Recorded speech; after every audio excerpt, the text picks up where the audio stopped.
Hey everybody, welcome to a special edition bonus episode of Yes Have Some Podcast. We, in just a few minutes, are going to be having on the line with us Kim Dawson and Bobby Herbeck, the producers and writer of Teenage Mutant Ninja Turtles 1990. This is a movie that we all hold near and dear to our hearts. Abby, I am excited. Oh yeah, this is big time stuff. Yeah. Jake, how are you feeling?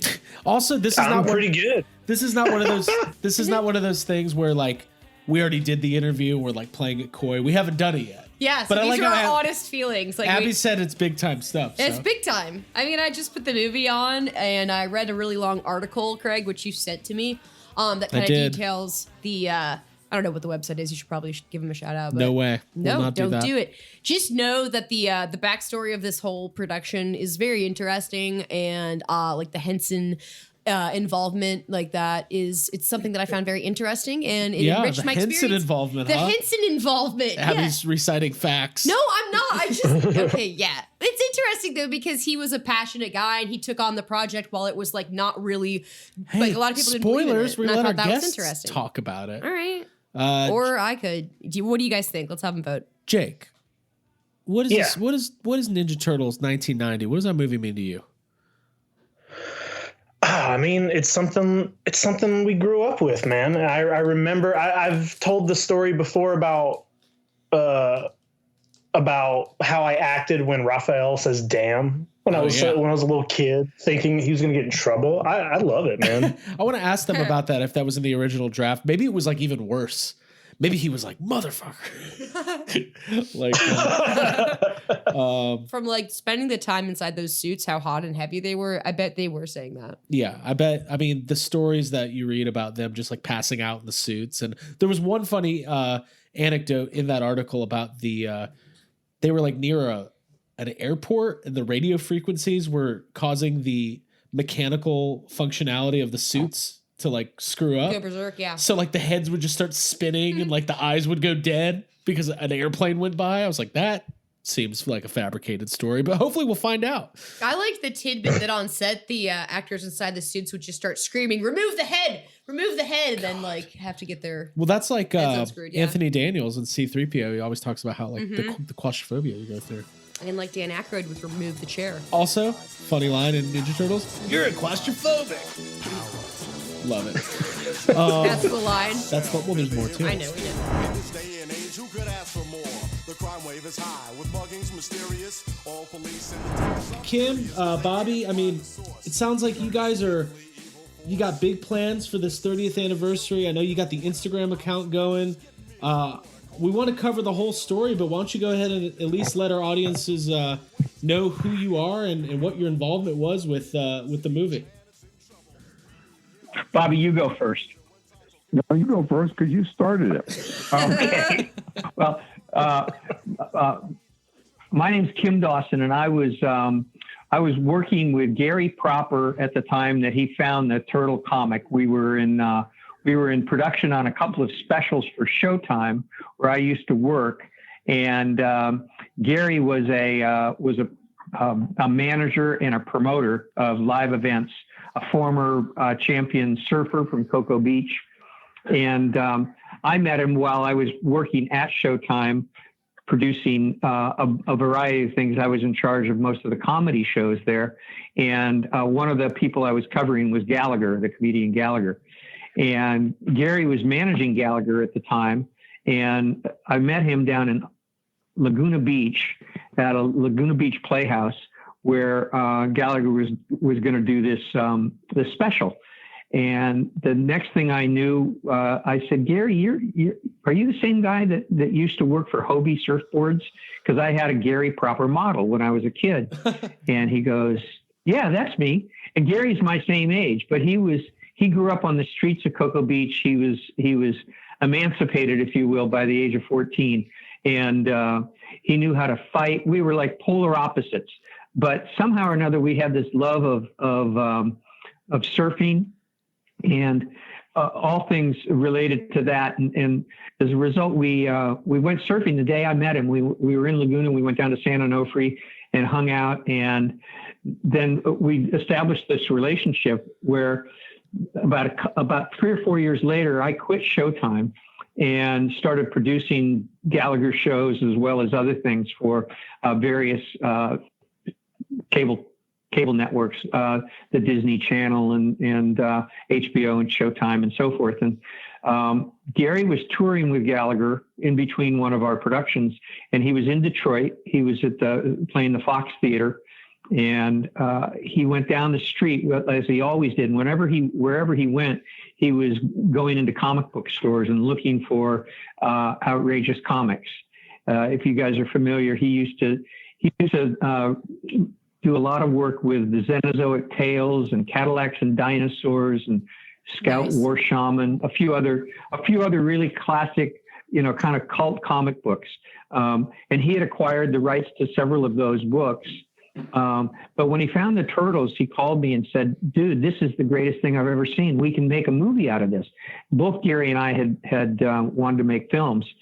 So I looked at the comic the next day. He sent it over by FedEx to his office where I hung out. His wife, Ruth Ann, was there, and a guy named Gabe Sachs, who later went on and wrote a number of movies, including Diary of a Wimpy Kid. He produced a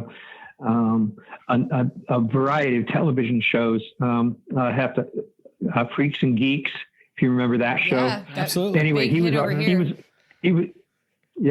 intern, and Gabe looked at me and said, he's been smoking too much pot.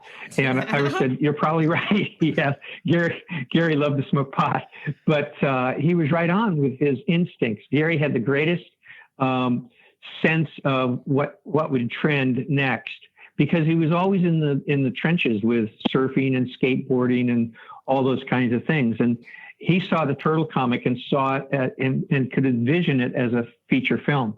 Well, it took us a couple of months to negotiate the rights. We called Mirage Studios, and they just signed a deal with Mark Friedman from Surge Licensing. And Mark had pretty much put a deal together with Playmate Toys. Even before he signed the deal, he knew that Playmates was looking for a property. So Mark, with Kevin and Peter, looked at this offer that we made them to option the rights, and they said, "Well, they sound like they're legit. They really care about the property, and they're not just looking for a quick buck. Rather, we wanted to develop the project and make it into something that was iconic." Well, as soon as we got those rights, this had to be in the fall of '87. So later later on in that year, once we'd acquired the rights, I got with Bobby, who I'd known for a number of years, and I was driving up the San Diego freeway to go to work, and Bobby lived in Long Beach, so we met at a In-N-Out Burger in Westminster. I'll let him pick up the story from there. Bobby? Hello? Bobby. Hey, Bobby. Uh-oh. I don't know. I'm here. He's here. Good. He's here. Cool. Hey, real quick. I've had phone trouble. Oh, no, you're good. Kim, just to give a sense of the time frame here. So this is kind of happening simultaneously, like 1987-ish. So this is before the animated series and the toy line had even launched, correct?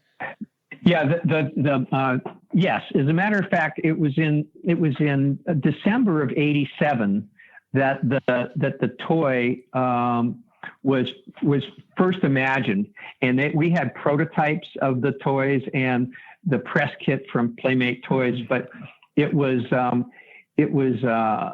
think December of '87, the last week of the year, when Murakami and Wolf produced the 5 episodes of that first Turtle cartoon. Okay. And Murakami and Wolf was like this really high-end animation company in Los Angeles that had I can't remember their first names, but they were diligent about design. I know, right? About designing the characters and making sure that they were authentic to what Kevin and Peter had originally imagined. And that early cartoon series, those 5 episodes, broadcast on Great Western Television. It was in syndication, and it went all over the country. And then what they kept doing is they kept pounding it into syndication for the next 5 weeks, right before Toy Fair in '88. So by Toy Fair of '88, that's when they came out of the sewers and jumped up and did that whole thing. I don't know if you're familiar with the story, but basically Toy Fair, which takes place at the Javits Center, which is now a hospital. Yeah, we were there for Toy Fair this past February. The streets around there were filled with manhole covers, and out of one of them, they'd staged this thing where the turtles in costumes came out and did the dance and whatnot. That was part of the theme music that they'd produced for the Murakami and Wolfen. Well, they were the sensation of the show that year. So, Mark had done an amazing job by not only hooking up Playmates, but also lining up some additional licenses that would popularize the brand. So by the time the toys hit the store in June of that year, because the timing of giving the book away, for Christ's sake. Oh, well, I'm writing everything down. It's great. he fucking breath, will you, dude? Jesus. All right. Well, anyway. No, by June, the toy was popular because that's when kids get out of school. That's when they release toys. Everybody knows that, Bobby, if you're in the toy business. Okay, I know. All right. So, but by that time, Bobby was working on the script. I had actually moved to Orlando to produce the Mickey Mouse Club in May of that year of '88, and Bobby was writing away, and it took us a little bit longer to put the movie together because the movie wasn't shot until Time out. Okay, go ahead. Sit on the bench for a minute. Okay. All right, Bobby, it's your turn. Tapping you in. I'm way ahead. So to answer your question, Kim came to me. I was writing a movie for Golden Harvest. Kim knew that, and called Department Store Comedy. And Kim came to me and said, "I want to meet me at the In-N-Out Burger," and we did. Ninja Turtle stuff, and he said, "You're working for the company that can make this movie because they got the best martial arts guys in the world because they did the Bruce Lee, Jackie Chan movies." Okay. And so I looked at the stuff, said, "This is really cool." And now to get for the timeline for you guys, it was already on TV at that time. Okay. Maybe it's been on a few months. So it was building an audience, which was key to the whole thing. So, because our boss was concerned we had Howard the Duck on our hands, which did not have a built-in audience. Mm-hmm. Right. So anyway, right. I went around Hollywood for several weeks pitching it. Went to Golden Harvest first. Tom Gray, the boss, he ran me out of the office, and he kept calling Ninja Pinjin Turtles. And don't bother me with the Ninja Pinjin Turtles. Finish the movie. I'm paying you right. And then we'd have a drink a few weeks later, and I'd run it by him to ad nauseum. And went all over Hollywood, wallpaper to town, pitching it, was basically sniggered and laughed out of pitch meeting. Calls to my agent, go in here pitching the turtle thing. Hey, Bobby, for some reason you're breaking up again. Well, I can't help it. The phone is the phone. So anyway, I'm sorry, guys. I'm having a phone issue. I just moved into a new house, so I'm sorry if it's breaking up. Oh no, it's all good. It's fine. We'll fight through it. Congrats on the new house. We got try you. and fix it. Verizon's going to try and fix it. So anyway, I'll make it brief. So anyway, after 3 months, couple of months, I got Tom Gray to take a meeting with Kim and I, and we sold him on the idea to go forward with trying to get the right to get Kevin and Peter to agree that Golden Harvest could make the movie, and we did that. I went to England and wrote it, because that's where Steve Barron, the director, was, and then came back and watched it all come together, and the rest is history. Yeah, very cool. So I've been doing some research too. So now the original draft that you wrote, compared to what we ended up getting, what did Did a lot change? Did a little change? Was your original vision a little bit different than the direction the movie ended up going? Nope. Pretty much the same, give or take some dialogue here and there. Cool. Unless Kim thinks otherwise, but no. No, I think, it's interesting. I worked hard and long with Peter and Kevin. I had to go to Northampton, Mass, and sit with them for several weeks. Signed off on what was the story for the movie. And from there, then I went to England to write the movie with Steve Barron over my shoulder. And then it's pretty much what I wrote. Cool. Nice. Give or take some dialogue. Okay. Very cool. Yeah.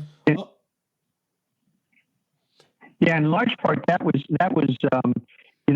inspired in large part by the comics themselves. But what Right. Bobby felt, what Bobby knew in his heart was that it couldn't be that dark comic that the boys had done originally, because that wouldn't play with kids. It was fine for the cult comic, the guys who were collecting comics at the time, but the comic was a lot darker, and the cartoon had made it more palatable for young people, right? Because I don't think you would have found a lot of kids reading that comic, the original comic at the time. It was mostly college kids and later high school kids who were buying that comic. So what Bobby brought to it was a sensibility of fun, because as a stand-up comic and writer, he wrote for a lot of comedians and still does, and still writes a lot of fun stuff it's more lighthearted than that. But that's not to say that we abandoned the original character and tone of those characters, because they were. Let me ask you guys a question. Is the point of your question, how much did my version change from Todd Langen's version? Is that what you want to know? Well, so I'm such a big fan of the movie, and most movies that we watch go through different versions of the script. But I've never read any of the versions of the script. So yeah, I was just kind of wondering if there was anything that changed, that was kind of, like something substantial that maybe you had. I'm going to be honest with you guys, because we've been really, really on our game this week. It's been a long, wonderful, great week. We're so blessed. And if I'm a little edgy, it's because there was an article that came out that I wasn't pleased about, because the movie you see is the movie I wrote, give or take a few changes that Todd Langen made. And I'm not going to compare what he brought to the game nor what I brought to the game. But for me, that movie does get made when it got made, for me and Kim. Okay? Yeah. There's a lot of people taking a lot of credit right now that pisses me off.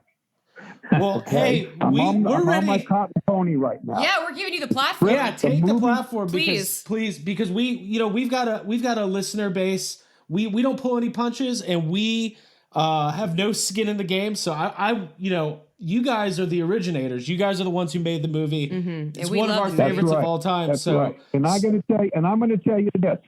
There's a lot of people that have been dismissive of Kim and I. They've given us no cred. They've given us no pub or no pat on the back. And that's where I am right now. I'm not happy about it.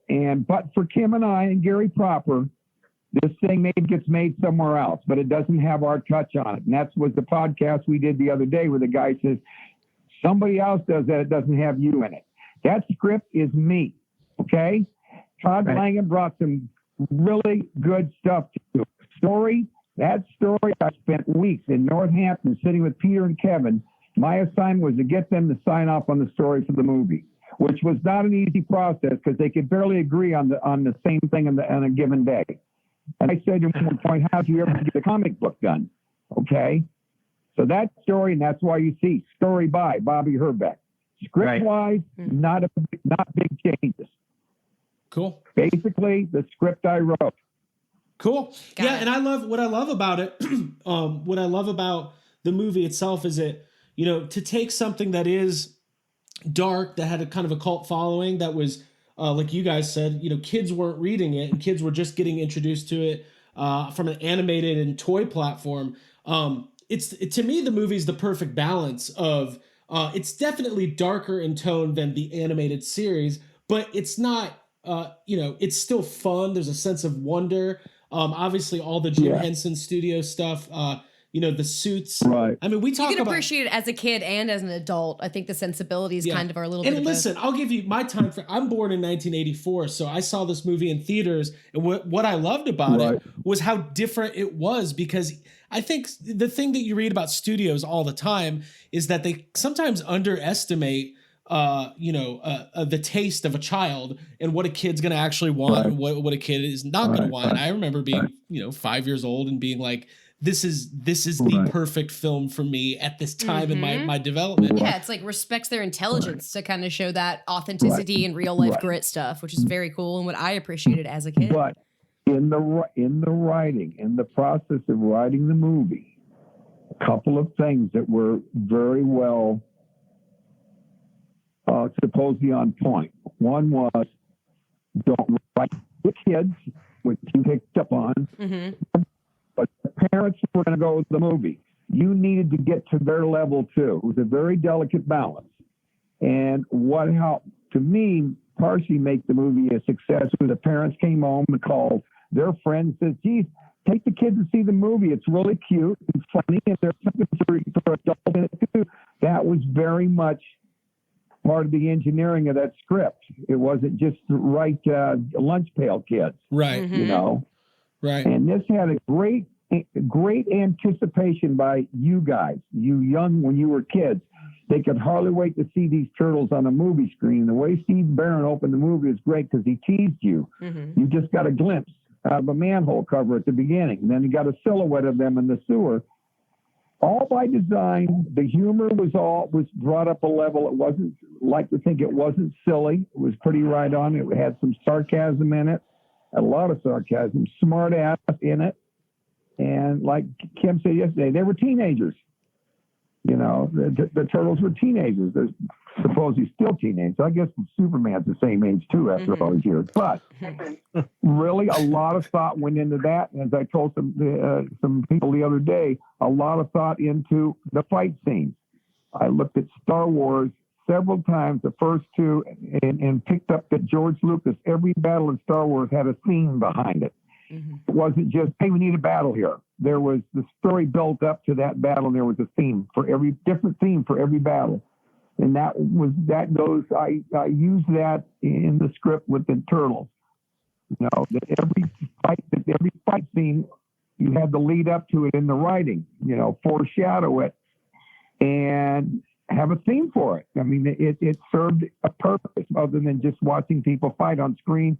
Which is what I think today. I doubt that they do that. They just absolutely, it's like a tsunami of how much mayhem can we create on the screen today. That's like Power Rangers, which is the opposite of what Ninja Turtles was. Like to see just no reason for people to be fighting that much, but to see Ninja Turtles in the movie, it made sense. It felt very real. No, and I just it had its nice quiet moments in it. And anyway, Kim and I are very proud of it, and we wish Gary was here.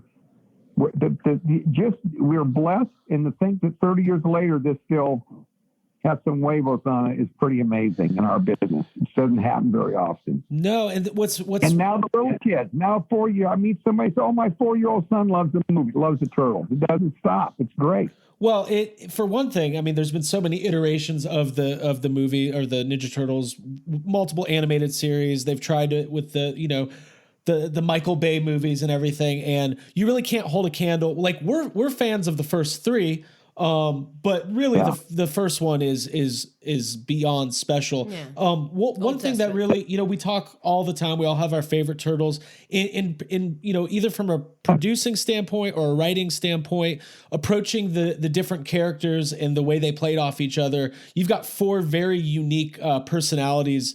And that's kind of established, in the comics and in the animated series as well. But I mean, how do you not love Raphael in this movie? Mm-hmm. Yeah. And somebody someone asked about Rafi yesterday, personality. Was it Rafi pointed out? Yeah.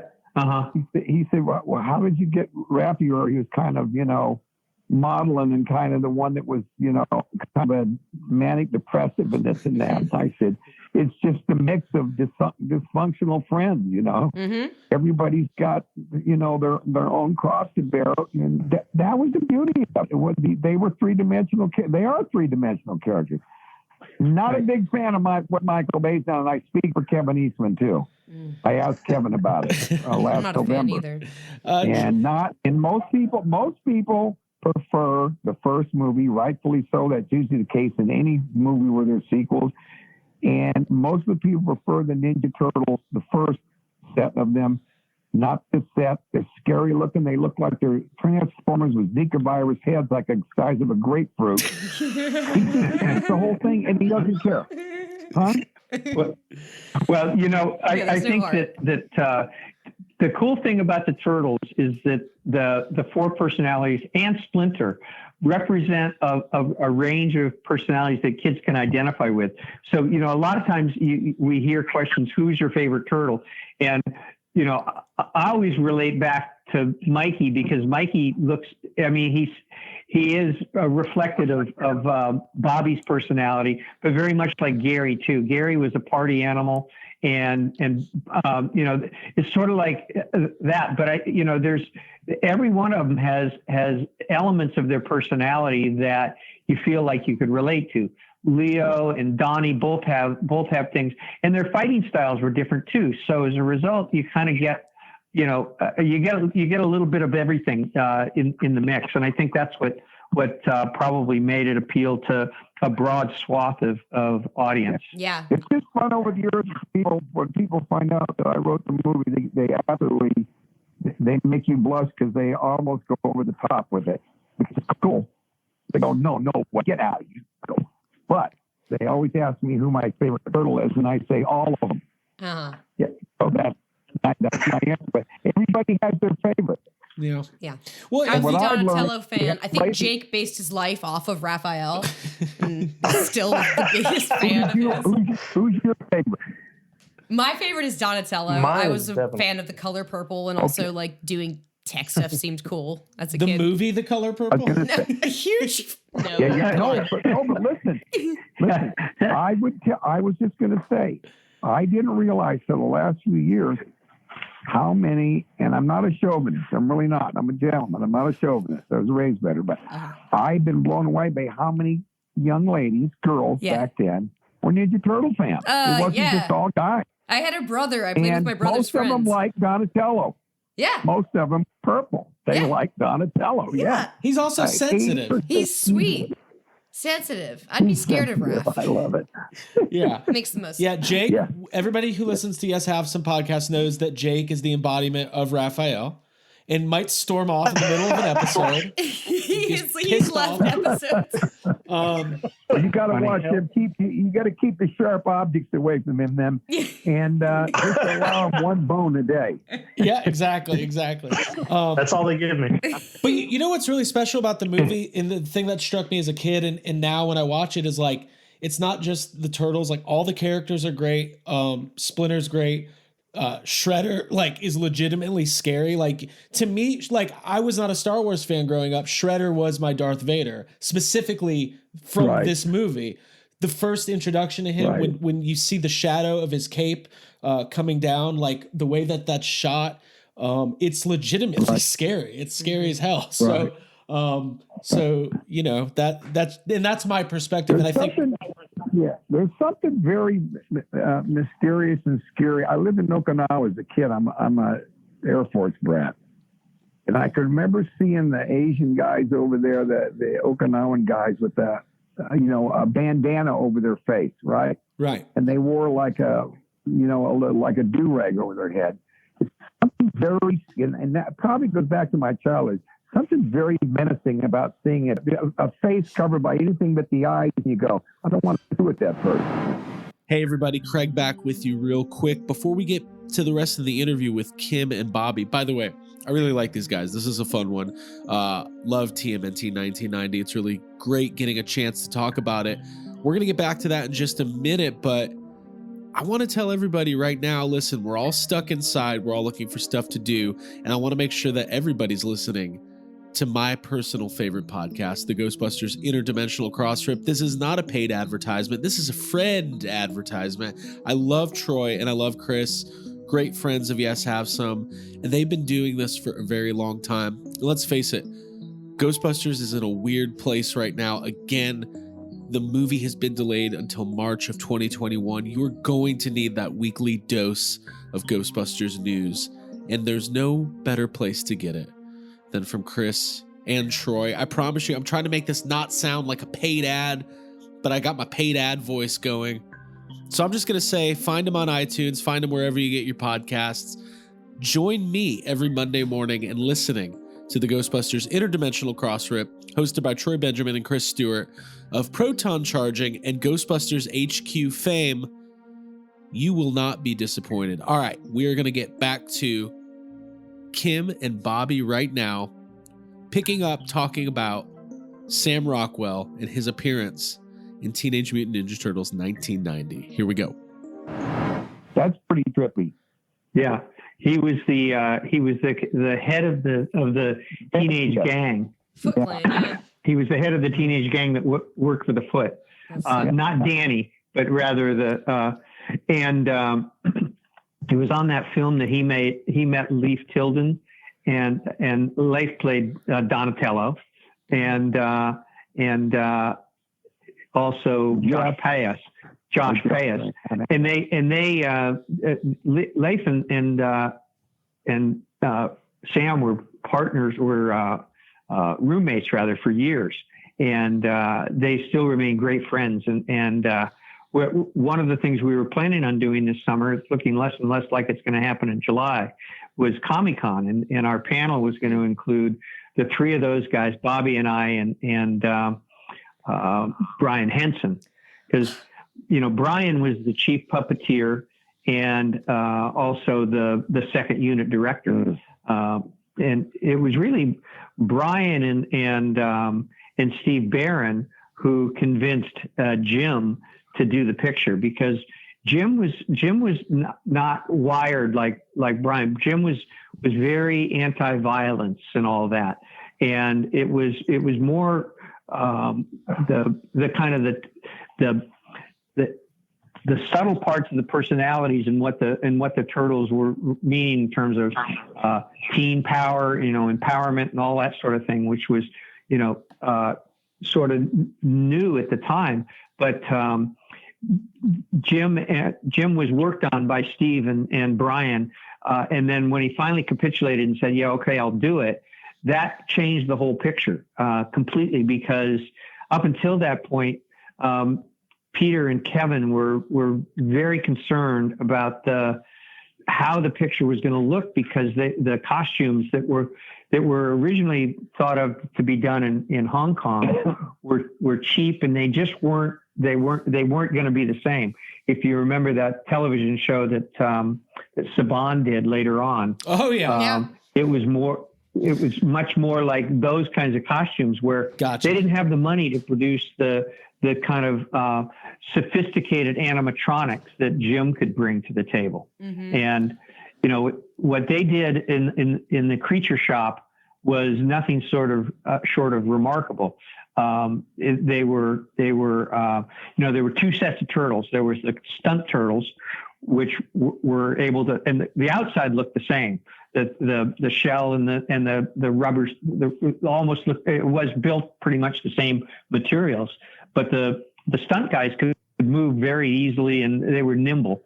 Whereas the talking turtles were much more sophisticated costumes. They weighed about 70 pounds as opposed to 20 pounds, because they had all the motors under the shell, all the servos that moved the eyes and the mouth and the ear, and all that movement that you see in their faces that animation was a result of Jim's genius, and of course all the engineers and designers in the creature shop itself, which was probably accounted for a third of the budget of the movie at the end of the day, because they were so, first of all, when they got to North Carolina, they broke. It was so hot in those studios in North Carolina, Wilmington.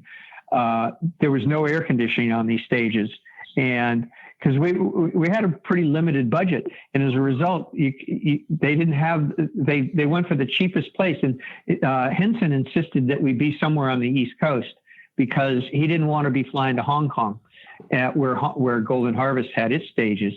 Golden Harvest had done all the Jackie Chan movies and all the Bruce Lee films early on, and they had the stunt actors who could do all the karate moves and all the ninja moves, but they didn't have the actors, and they certainly didn't have the infrastructure that Jim needed in order to create those costumes.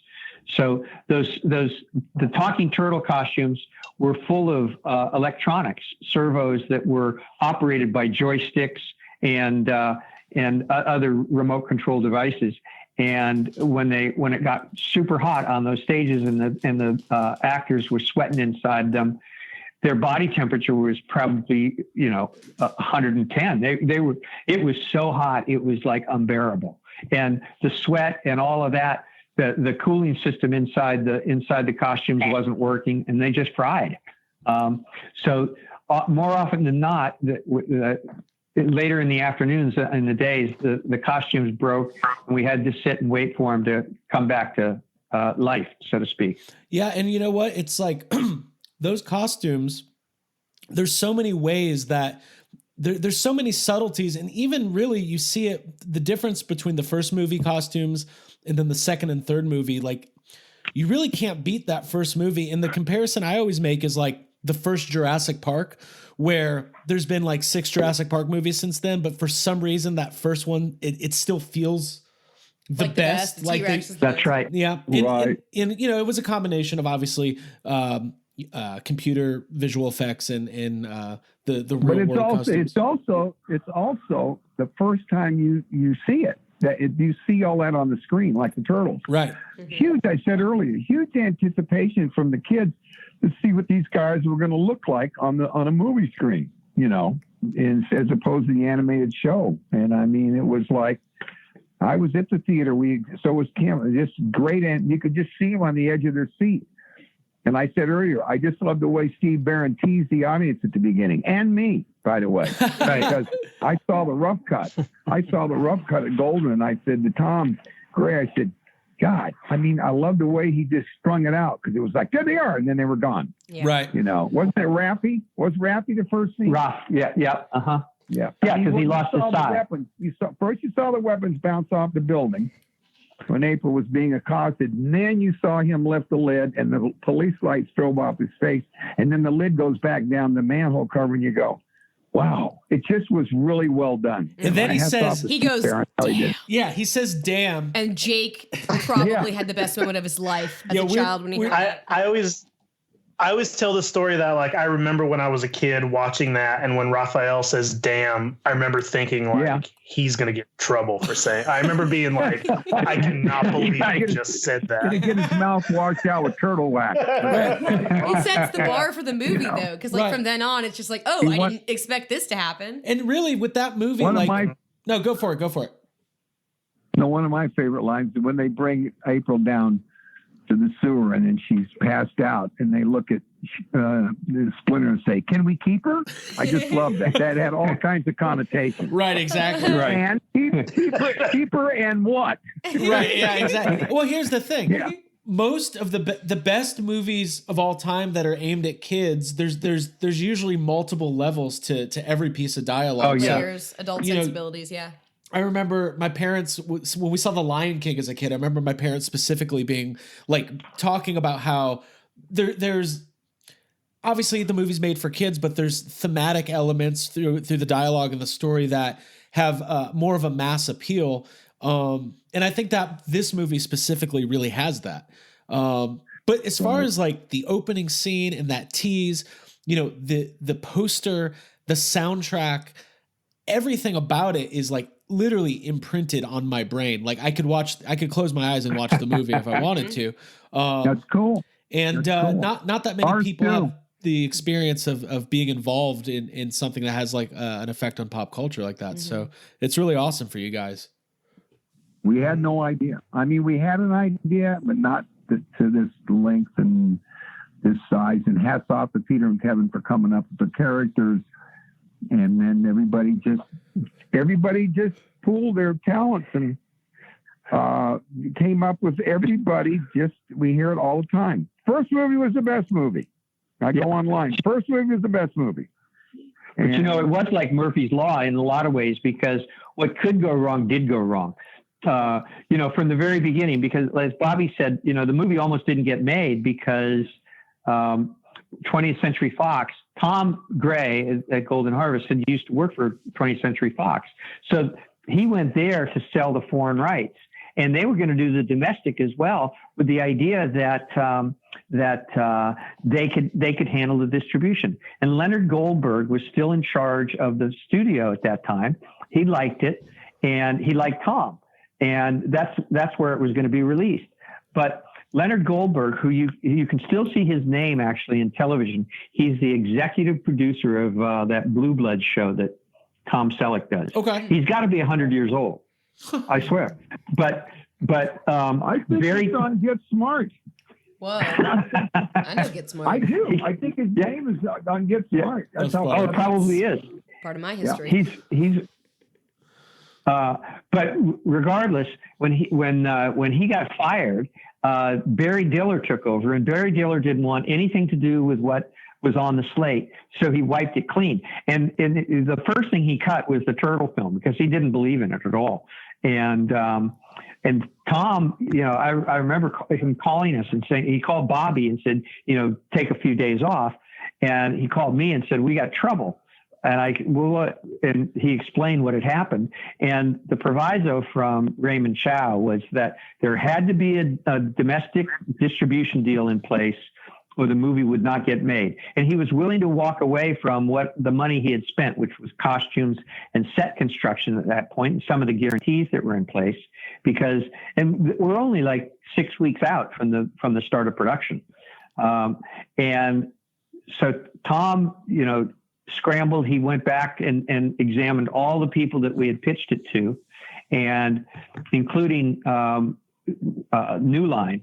And New Line was by Bob Shea. New Line at that point was distributing the Freddy movies, the Friday the 13th movies. I have a story about that real quick. I was deathly afraid of Freddy Krueger as a child, and I'll never forget sitting in the theater and seeing the New Line logo and in front of Ninja Turtles, and immediately becoming hesitant because I associated the New Line Cinemas that logo with Freddy Krueger. Interesting. Yeah, interesting. Well, I guess Sorry. I didn't hear that, Bobby. I didn't hear that one, Bobby. I said it's like hearing the Jaws thing. Exactly. Yeah. The New Line Cinemas logo is my John Williams two notes at the beginning of Jaws. I don't know what that says about me. Well, listen, guys, I want to talk about the 30th anniversary and what you guys are doing as far as the book and the documentary. I love, we're supposed to be at San Diego Comic-Con as well. We were at Toy Fair. We're doing a lot of stuff for the podcast now. And it would be really great if all the world's problems were solved tomorrow. We could all be at Comic-Con, because the Sam Rockwell reunion, that sounds great. That sounds, I couldn't. Well, I don't listen. I'm more positive than others. WonderCon, we had a shot at. Obviously, we knew that was going to get shot down, but Comic-Con's not off the calendar yet, and I don't think it's going to be off the calendar. So I love that. The reason why I hope you're right, Bobby, but they canceled Wimbledon yesterday, so it was about the same. Well, it's about 2 or 3 weeks earlier, but we'll see, because even if it does get pushed, it'll get pushed. I don't think there's so much fan interest that it'll arrive someplace. We know that whether it's Comic-Con or some of these other cons that are out there, we're going to end up. Our goal was to tour from Comic-Con all the way through the end of the year, and to also hook up some screenings of the movie and other things. There have been individual screenings of the film. I think there was one up in New Hampshire a couple of weeks ago that one of the early artists promoted. And for the last few years, apparently, in Los Angeles, there's a guy who's been Cody something, who's been screening the movie for the fans in LA. Last year, they had 1,000 people come, many of whom dressed up in costumes, and they play the original score with a live band. And that's the coolest. Now, Bobby's friends with MC Hammer and whatnot. So we were going to bring back a few of those people to make it even more, of a celebration. Wow. And if it gets pushed by a month or two, it doesn't really matter because I think the fans will still come. Of course they will. Yeah. I hope you guys know, and you have to know, but like we're big collectors. So we collect art prints and action figures, and that movie, the 1990 Ninja Turtles movie, has inspired. There's so many artists who do their own interpretations from that movie. I don't know if you've seen the NECA action figures. They're doing these incredible likenesses, and we have them all. We've got them all, obviously. But and it's interesting because it's not even you can't even call it a cult following. It's more it's actually like a pop culture phenomenon where it doesn't surprise me that 1,000 people show up, and you could totally tour the movie, and you're gonna have very engaged audiences. Yeah, I think so. I've got listen. Kim, maybe more than I am, but I avoided Facebook like the coronavirus all these years. I just didn't want to get into that. I got on it several years ago. I came back to my office. I had 150 strangers in my life and going, who are these people? But we have this wonderful group of guys out of Cocoa Beach. Tell them the name of the company, Kim. It's called Beachside Media. Yeah, guys are great. We talked about Gary Proper, and Gary passed away about a year and a half ago. No, March 15th of 2019. Suddenly, he was Gary in his spare time, which was a lot of the time, was an artist, and he lived in Cocoa Beach, and we had lived down because. When I moved to Florida, we went to the East Coast, but Gary had said, if you're going to surf in Florida, there's only one place to surf, which is in Sebastian Inlet. And Sebastian Inlet is one of the most pristine beaches in all of Florida, maybe in all the United States, because they had a restriction on building because there's so many sea turtles that lay their eggs on the beach. Right. So it was literally the Turtle Beach. And when we first moved there, it was magical because from April through September, turtles would come in, they'd lay their eggs, and then they'd hatch all summer long. And it was like the most remarkable thing. So when Gary passed away, it was like, oh my God, it was unreal because we were planning a whole bunch of stuff, not just for this year, but other things as well. And unfortunately, much of his art disappeared when he died. We don't know where it was. The stuff that he'd done that was stepping on the turtles, because Gary was a collage artist who always he would take a picture of some famous person, and then he would step on it with his art, with painting and words and stuff like that. Very eclectic kind of stuff. But so when he passed away, we had this idea that we would continue to honor his memory by bringing back some of the stuff. And that's he was working with this group down in Cocoa Beach called Beachside Media, Craig Harriman, and Craig and he produced a bunch of surf contests together. Craig is a former Marine who served in the Special Forces in the Marines, and he got badly injured in Iraq a few years ago. And then as a result, when he moved back to Cocoa Beach, he just said, I'm going to do things that I like to do. So he started promoting surf contests for veterans. And the one we were going to have a big Easter contest, which was always Gary's favorite contest. Obviously, that got canceled, but it'll come back next year, and it'll be bigger than ever. But the whole idea was that that if you want. Cowabunga is a surf term. That's where it came from. It came out of surf culture in the 60s.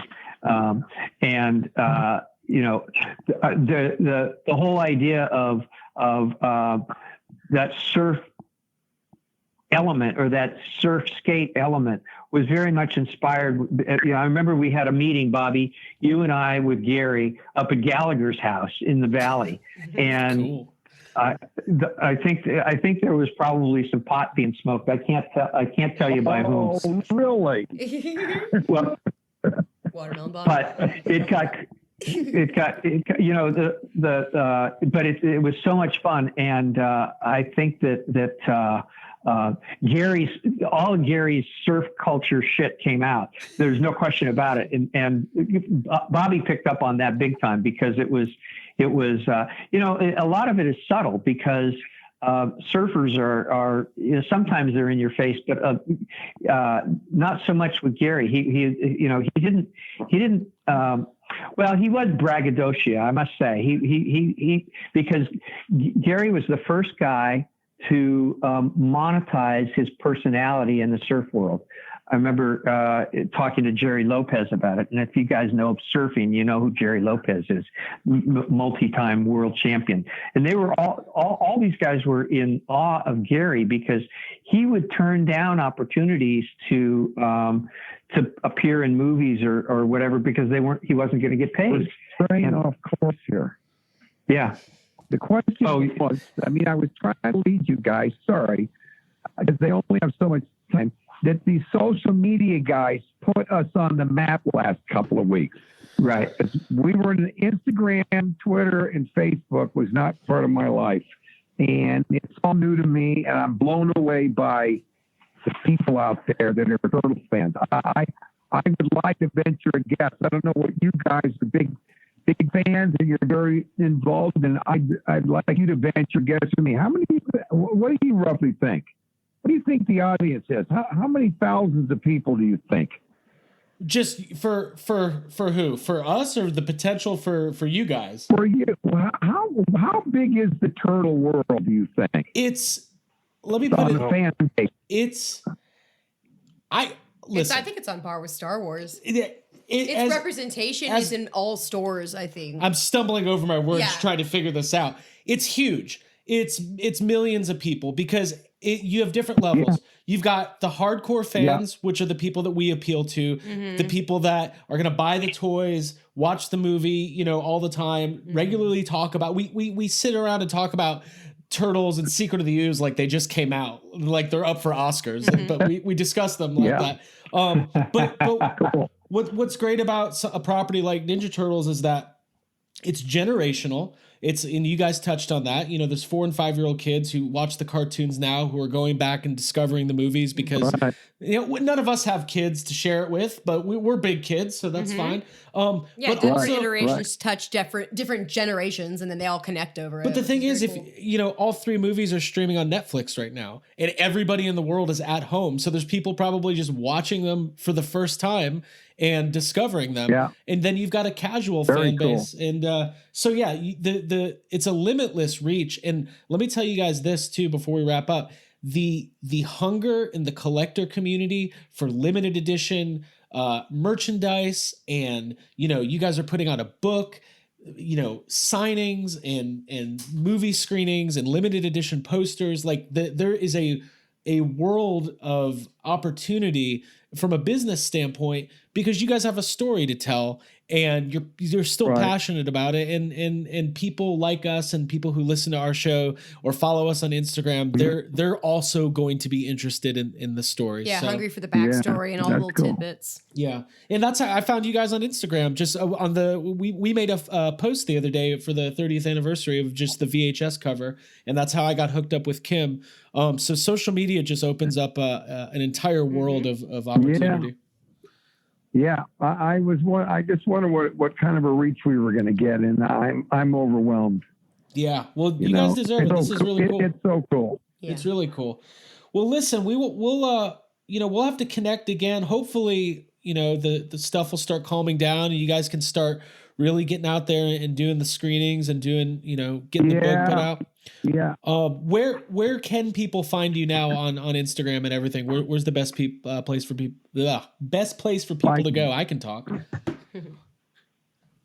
For me, I just think it's, I don't even know what they've got. It's at TMNT writer, and I'm at TMNT producer. Oh, okay. I'm also Bobby Herbeck. I'm at TMNT Daddy or something. I don't know. Gotcha. It's Cool. crazy. Cool. And what we'll do is we'll I think you can just put our name in, but I'm just getting around because I just moved here to Arizona, so I'm just getting my feet on the ground and starting to answer some of these people like you and stuff that I see. It's not for lack of interest, it's been lack of time, but I'm determined to start answering people. It's just great things out there about us, which is just really different thing.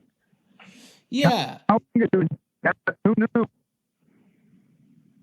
Yeah, I mean, I honestly think that for a movie like this celebrating a 30th anniversary, it brings people out, and there's people who probably haven't thought about it in a long time, and they're rediscovering it. So we'll make sure to link to all of your guys' stuff, and just congratulations. Appreciate it. Absolutely, keep it up, and we'll. The one question I do. This is the question everybody wants to know, and I know you guys don't have an answer, but I would love to get your opinion on it. You think there's a chance going forward that they'll ever go backwards and try to recapture the original franchise using the, obviously updated but modified Henson style suits? And because I feel like right now that nostalgia, the next 5 years is the time to do it. Otherwise you're going to kind of miss the boat. Yeah. I think that the guy who runs Nickelodeon, Brian Robbins, may be open to that idea. I think they've sunk a lot of money into the new cartoon, which is in my opinion not as good as the old, because they're so, I don't know, they're Murakami and Wolf hand drew those cartoons.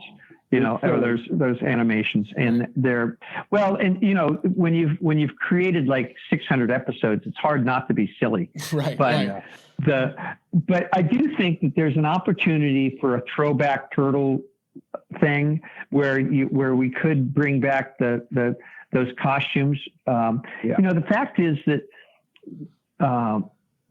you never know. There's all sorts of opportunities in this new world of technology. There's a guy at Paramount that I'm familiar with who is called the Futurist, but he's a throwback kind of guy. He's really high end technology, but he's also doing immersive VR and AR kind of stuff. But he's also firmly rooted in the past, and he's a big fan. So you never know. We're gonna pursue it. I think that there's some rationale to bring it back and bring back the sensibility of those characters. Particularly, and I'll end with this. My sense of the characters was that what Bobby did in writing the words that he did and in setting up the scenes the way he did was to create opportunities for the turtle characters to interact with one another in very human ways. So they really did represent teenage anxiety and personalities and all that stuff.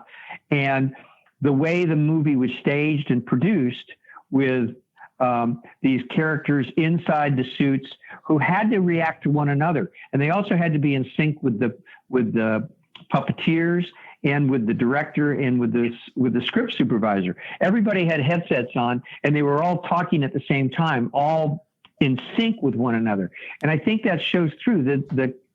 The characters actually, they felt like they're really interacting with one another. Whereas with CGI characters, that's not the case.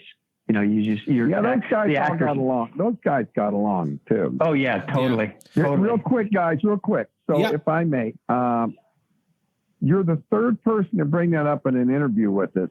And it's interesting that why not go back and rehash this a bit. And I've learned when I go talk to people, I'm asked to speak sometime about the Turtles, this whole thing, I always, part of my subtext is don't accept no, because I got a lot of no's. It's a typical Hollywood story. A lot of people really thought I was weird and I'm smoking pot, and this is bullshit.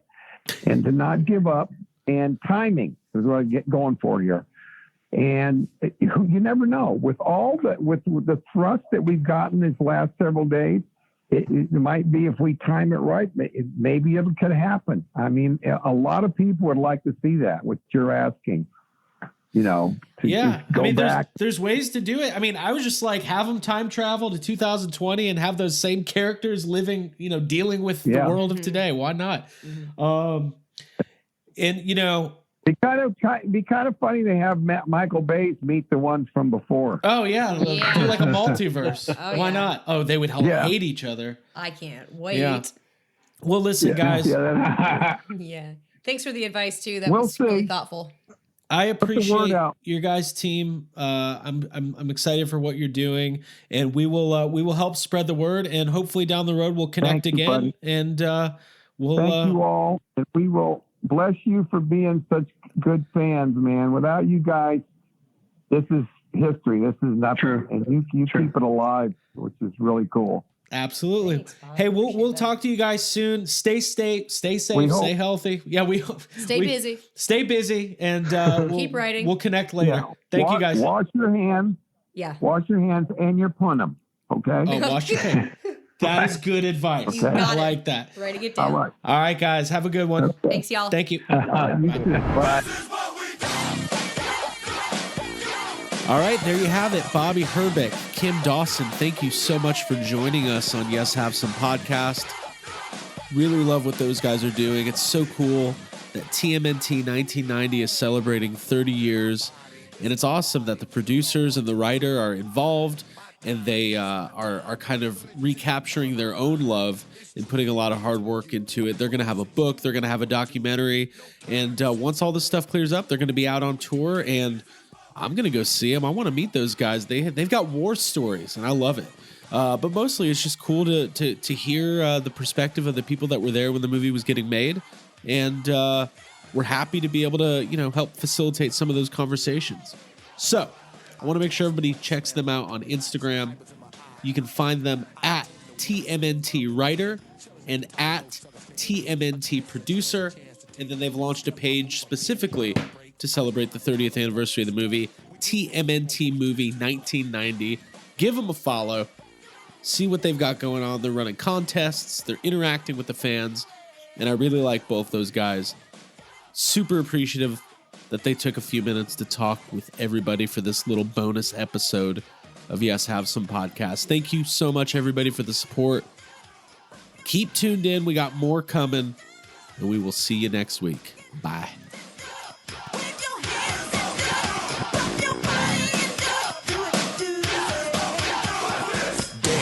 That's what we do. Everybody in the posse, everybody in the crew, we get up and then get hype. You know what time it is when the hammer's on the mic, so move to the hype of the night. The crowd is getting busy and the feeling is right. What's that? Pump it up, party.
Diss me, you try and diss me. Makes no difference because the people are with me.